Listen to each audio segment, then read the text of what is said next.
It is time for our Educating Mid-Michigan segment this morning. Longtime educator Craig Douglas joins us now, and today we're talking about charter schools. Good morning to you. Good morning. How's it going? Good. How are you doing? It's great to see you. So, Lou, what do we need to know about charter schools? Well, I like the question that was posed by one of your viewers, and to talk a little bit about charter schools. Actually, charter schools have been around for almost 3 decades in the state of Michigan. We were one of the states that leaped at this option.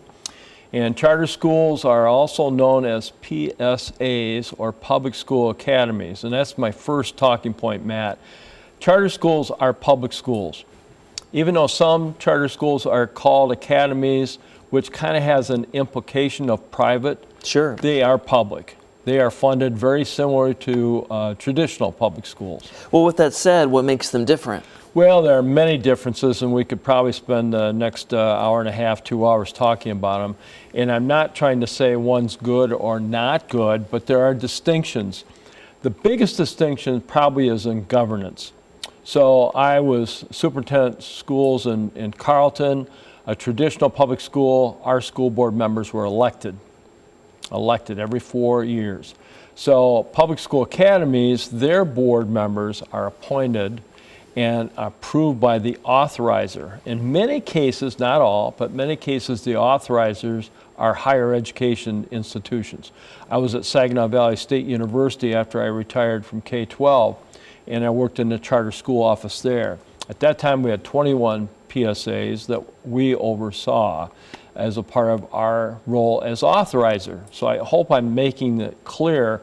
There are school board members, but they are accountable to the authorizer in a PSA. So run a little differently. It's different, and in a traditional, it's accountable to the community. Well, again, I appreciate you said a viewer submitted this question. We appreciate when you do that. So with that said too, why are charter schools maybe such a hotly debated topic? Well, I think it's because it's a matter of choice. We have school choice in the state of Michigan, and that's one option that parents can choose from.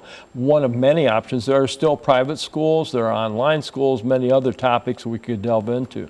But for charter schools, in some communities, they offer a niche. Let me offer one example of one that we oversaw, are overseeing at Saginaw Valley State University. That's Chatfield.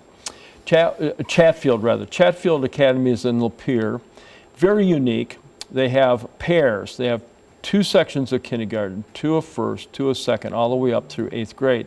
And this concept of teaming is really fundamental to their operation. And they specialize in experiential education, outdoor education. They have a great outdoor facility. So it's a niche for people in the community that want to emphasize those kinds of things for their children. They actually have a wait list.